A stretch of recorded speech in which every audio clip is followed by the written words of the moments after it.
Hello, this is Sean with BladeMate Lawn Care. Now I've had a few requests to see some follow-up to some free mows that I've done in the past, which were very large cleanups. Now there's really only two that I service regularly, and I'm going to show you those today. Now this first one I've actually done a follow-up video for before, but I haven't done a follow-up for the backyard, so that'll be the key difference this time around. And you'll recognise the second one when I get there. Alrighty, let's get to work.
Remember this area, there were weeds above this clothesline. Yeah, so still weeds. Looks like some grass is starting to recover though. Now I don't anticipate this yard will kind of, you know, ever look showroom, because there's a couple of dogs that live here. But you know, that's I guess you call it a functional backyard now. Yeah. And the client got this little area over here that I cleared out. It's functional again. Hello, yes. I'm happy to see you too. I love you too. Yes, yes, yes. You're beautiful. Hello. Oh, belly rubs. Yes, of course. There you go. You got me. Good girl. I actually thought I saw this under all the rubbish last time I was here. Probably pick it up now. There's no bloody black snakes under there, is it? Nah, we're good. So I'll let some sunlight get on that bit. Just put that in the shed.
Okay, so we're done here.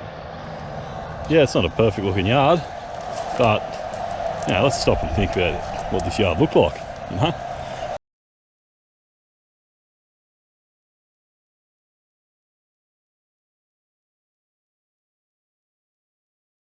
Now, like I said, I just think it's important that this client has a functional yard to use, you know? The dogs can roam around happily, they can sit out the back, and yeah, everybody's happy.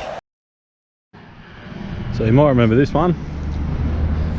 It was absolutely inundated with weeds and had been, for the most part, killed off with Roundup.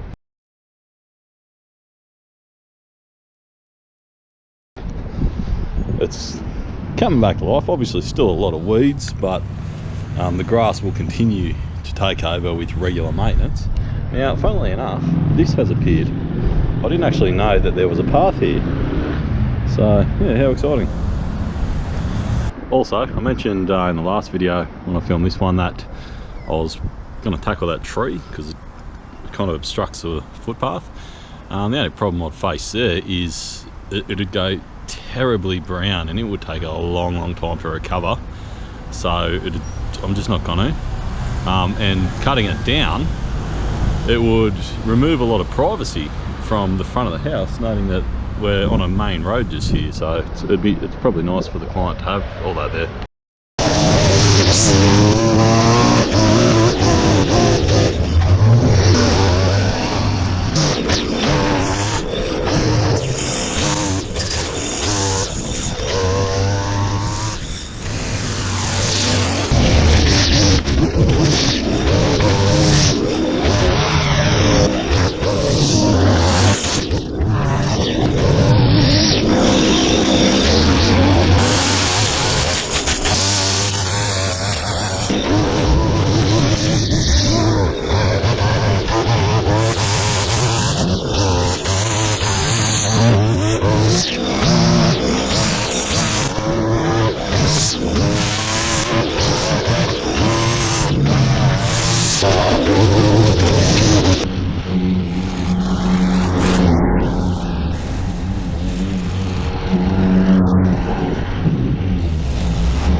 So this is the backyard before I mowed it on this day.